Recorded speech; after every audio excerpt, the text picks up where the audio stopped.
사도행전의 말씀입니다. 오순절이 되었을 때 사도들은 모두 한자리에 모여 있었다. 그런데 갑자기 하늘에서 거센 바람이 부는 듯한 소리가 나더니 그들이 앉아있는 온 집안을 가득 채웠다.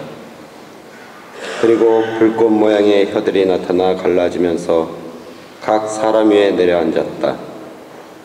그러자 그들은 모두 성령으로 가득 차 성령께서 표현의 능력을 주시는 대로 다른 언어들로 말하기 시작하였다. 그때 예루살렘에는 세계 모든 나라에서 온 독실한 유다인들이 살고 있었는데 그 말소리가 나자 무리를 지어 몰려왔다. 그리고 제자들이 말하는 것을 저마다 자기 지방말로 듣고 어리둥절해 하였다. 그들은 놀라워하고 신기하게 여기며 말하였다. 지금 말하고 있는 저들은 모두 갈릴레아 사람들이 아닌가? 그런데 우리가 저마다 자기가 태어난 지방말로 듣고 있으니 어찌된 일인가? 파르티아 사람, 메디아 사람, 엘람 사람, 또 메소포타미아와 유다와 카파도키아와 혼토스와 아시아 주민, 프리기아와 팜필리아와 이집트 주민, 키레네 부근 리비아의 여러 지방 주민, 여기에 머무르는 로마인, 유다인과 유대계로 개종한 이들, 그리고 크레테 사람과 아라비아 사람인 우리가 저들이 하나님의 위협을 말하는 것을 저마다 자기 언어로 듣고 있지 않는가? 주님의 말씀입니다. 주님 감사합니다. 주님, 당신 숨을 보내시어 오늘의 얼굴을 새롭게 하소서.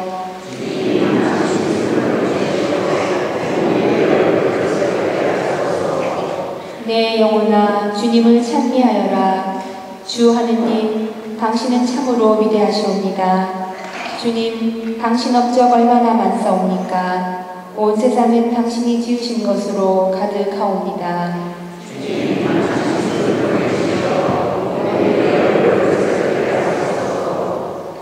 당신이 그들의 숨을 거두시면 죽어서 먼지로 돌아가나이다. 당신이 숨을 보내시면 그들은 창조되고 오늘의 얼굴이 새로워지나이다.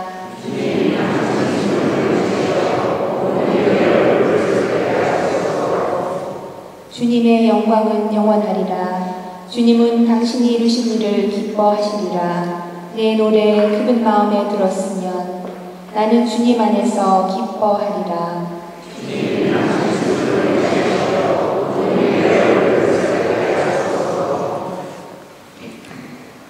사도 바울의 코린토일서 말씀입니다.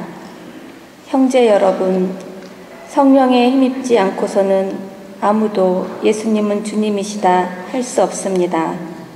은사는 여러 가지지만 성령은 같은 성령이십니다. 직분은 여러 가지지만 주님은 같은 주님이십니다. 활동은 여러 가지지만 모든 사람 안에서 모든 활동을 일으키시는 분은 같은 하느님이십니다. 하느님께서 각 사람에게 공동선을 위하여 성령을 드러내 보여주십니다. 몸은 하나이지만 많은 지체를 가지고 있고 몸의 지체는 많지만 모두 한 몸인 것처럼 그리스도께서도 그러하십니다. 우리는 유다인이든 그리스인이든 종이든 자유인이든 모두 한 성령 안에서 세례를 받아 한 몸이 되었습니다. 또 모두 한 성령을 받아 마셨습니다. 주님의 말씀입니다. 하느님 감사합니다.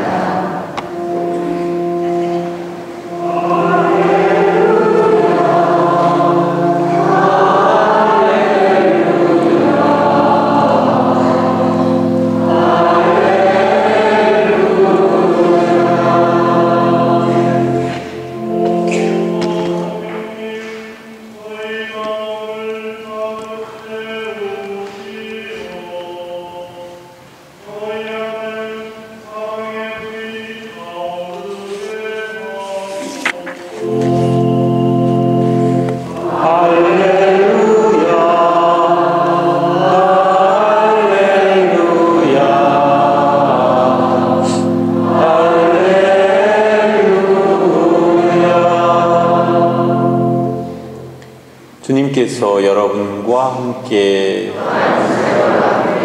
요한이 전한 거룩한 복음입니다. 그날 곧 주간 첫날 저녁이 되자 제자들은 유다인들이 두려워 문을 모두 잠가 놓고 있었다. 그런데 예수님께서 오시어 가운데 서시며 평화가 너희와 함께 하고 그들에게 말씀하셨다. 이렇게 말씀하시고 나서 당신의 두 손과 옆구리를 그들에게 보여주셨다. 제자들은 주님을 뵙고 기뻐하였다. 예수님께서 다시 그들에게 이르셨다. 평화가 너희와 함께.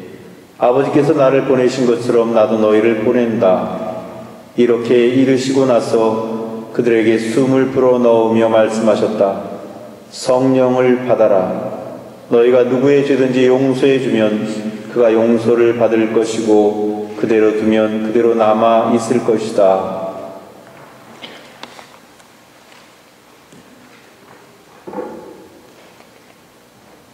주님의 말씀입니다.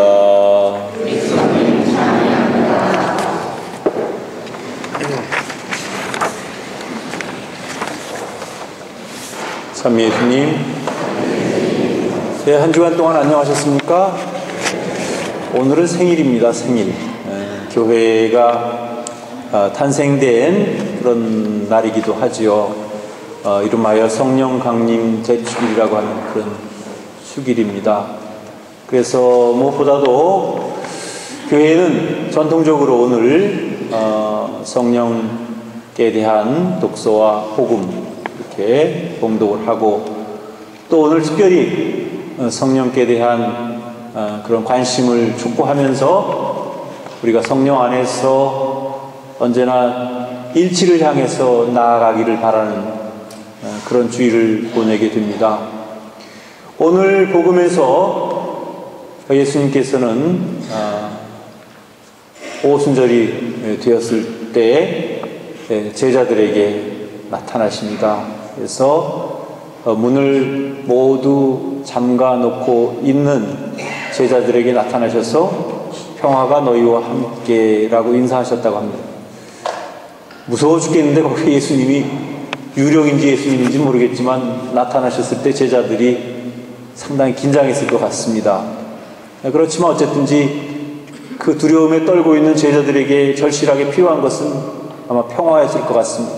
그래서 평화가 너희와 함께라고 인사하십니다. 그리고 이어서 숨을 내쉬시며 성령을 받아라 이렇게 말씀하셨다고 합니다.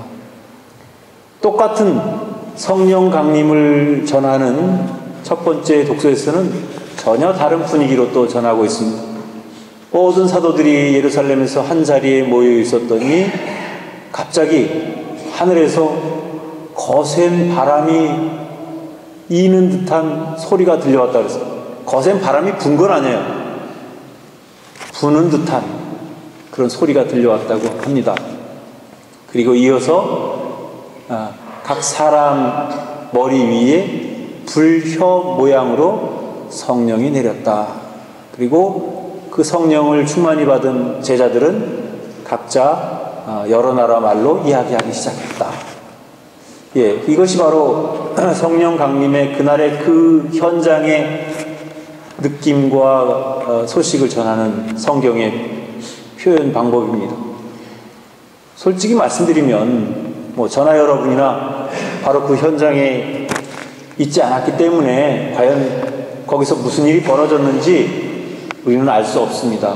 다만 성경에 나오는 말씀을 통해서 그날 그런 일이 있었구나 라고 미루어 짐작할 뿐이고 또 우리가 성경의 말씀이니까 믿을 뿐입니다. 하지만 우리는 또 하나 간접적인 증거를 가질 수가 있습니다. 그것은 제자들의 모습이 180도 달라졌다는 것입니다. 그 전까지만 해도 죽음이 두려워서 문을 모두 잠가 걸고서 그냥 두려움에 떨었던 그 겁쟁이 제자들이 성령을 체험하고 나서는 모두 문을 박차고 밖으로 뛰어나갑니다. 그래서 스승이신 예수님께서 부활하셨다고 사람들에게 복음을 전파하기 시작합니다. 그 행위가, 그 일이 어떤 위험이 도사리고 있는 것인지 그들도 잘 알고 있었습니다. 그것이 무서워서 다락방에 숨어서 덜덜 떨고 있었던 그런 사람들이었는데, 뭐에 자극을 받았는지 어떤 계기가 있었는지 잘 알 수는 없지만 일단 밖으로 뛰쳐나갔다는 거죠. 사람이 자기 목숨을 걸고 어떤 일을 할 수 있을 정도의 신념이 있을 때는 그만한 확신이 있어야 되는 것이죠. 그래서 우리는 직접 그 현장에 있진 않았지만 제자들이 자기의 목숨을 걸고 전할 만한 그런 중요한 일이 있었구나, 또 자기의 목숨을 걸 정도로 그렇게 확실한 어떤 신앙 체험이 있었구나라는 것을 우리는 미루어 짐작할 수가 있는 것입니다. 그래서 오늘 우리는 특별히 제자들이 그렇게 변화될 수 있었던 것은 도대체 무엇 때문이었을까? 그것은 두말할 것 없이 오늘 독서와 복음을 통해서 우리가 알게 된 것처럼 바로 성령의 역사하심이다, 이렇게 볼 수 있겠습니다. 제자들은 성령을 직접 체험함으로써 비로소 자신들의 믿음의 확신을 갖게 되었고, 이 확신은 제자들에게서 모든 두려움을 말끔히 떨쳐낼 수 있는 힘으로 작용을 했던 것입니다. 이 정도쯤에서 제가 여러분들께 질문을 던지겠습니다. 여러분들은 성령을 체험하신 적이 있으십니까? 꼭 물어보면 벙어리가 되더라고요. 예, 그걸 말이라고 하냐? 하고 여러분들 스스로 속으로 다 대답을 했을 겁니다.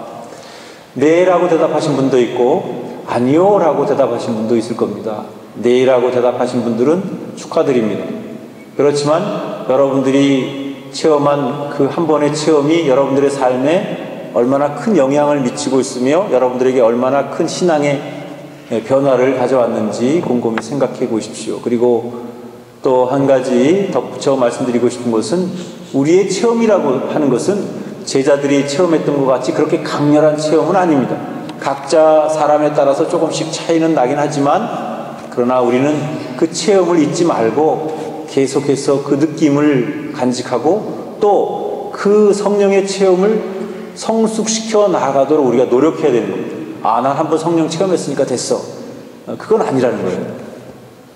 그 두 번째로는 아니오라고 하는 사람, 아니오라고 하는 사람들도 실망할 필요는 없습니다. 왜냐하면 여러분은 이미 성령을 받았습니다. 세례를 통해서 이미 성령을 받았고 성령으로 세례를 받았으며 성령은 여러분과 함께 있습니다. 근데 왜 나는 느낌이 없습니까? 그건 아직도 여러분들에게 때가 되지 않았기 때문이고, 또 여러분들의 정성이 부족한 탓이고 여러분들의 마음이 아직 열려있지 않은 탓인지 모르겠습니다. 그러나 실망할 필요는 없습니다. 언제든지 여러분들이 마음만 열면 언제나 늘 느끼고 체험할 수 있는 그런 성령이십니다. 그런 의미에서 우리에게 성령 체험이라고 하는 것은 매우 소중하고 중요한 신앙 체험이 아닌가 하는 생각이 들고, 이 성령 체험의 힘으로 우리가 우리의 신앙을 더 굳건히 해나갈 수 있는 그런 계기가 되기를 바람하지 않습니다. 특별히 오늘 성령 강림 대축일을 이렇게 지내면서 제가 여러분들에게 성령에 대한 이해, 그것을 좀 시키려고 하는데, 사실 우리에게는 한계가 있습니다. 그 한계는 뭐냐 하면, 말이나 글로 뭘 설명하려고 하다 보면 점점 더 꼬이고 어렵게 되고 이해가 안 되는 경우가 있어요. 물론 설명함으로써 이해할 수 있는 계기는 마련할 수가 있어요.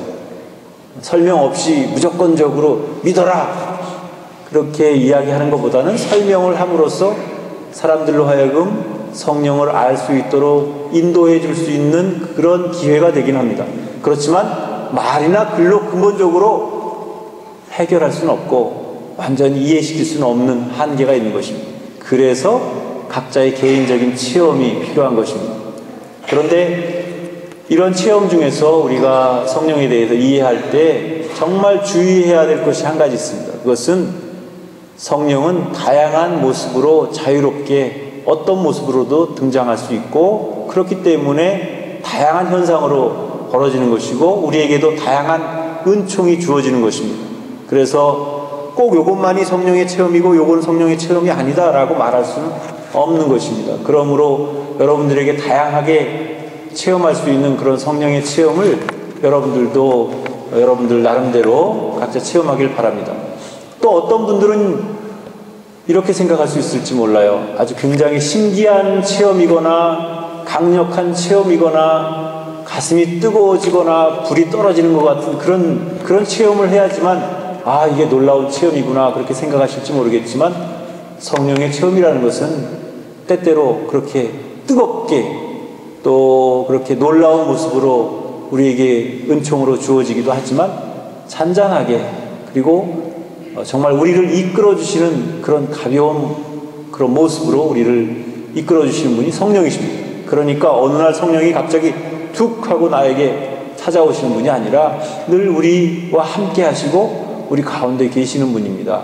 그러나 어떤 경우에 따라서는 그것이 계기가 돼서 특별한 체험을 할 수 있는 계기가 되는 것이죠. 그러니까 우리는 일단 성령께 대한 그런 이해를 할 때에 일단 신기하거나 놀랍거나 이상한 것만을 생각하지 마시고, 여러분들의 일상생활 중에 여러분들을 잔잔히 이끌어 주시고 여러분들이 신앙 안에 머무를 수 있도록 깨우쳐 주시고 오늘도 이렇게 미사에 참여할 수 있도록 이끌어 주신 그분이 바로 성령이시고 그분이 우리를 이끌어 주신 분이라는 사실을 우리가 꼭 기억했으면 좋겠습니다. 그래서 오늘 특별히 성령 강림 대축일 맞이해서 여러분들 모두에게 성령의 강한 은총과 또 여러분들에게 꼭 필요한 성령의 은사들이 풍성히 내리시기를 간절히 바랍니다.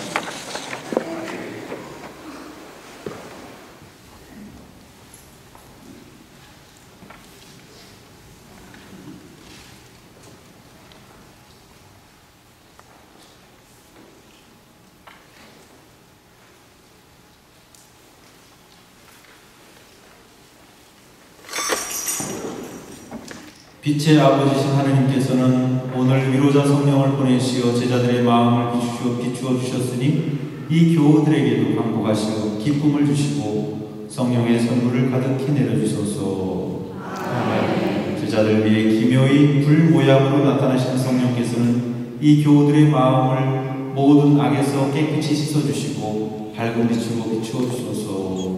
아멘. 말이 서로 다른 사람들을 일치시켜 한 신앙을 고백하게 하신 성령께서는 이 교우들이 언제나 같은 신앙 안에 머물게 하시고 그 신앙의 힘으로 마침내 주님을 배우게 하소서. 아멘. 전능하신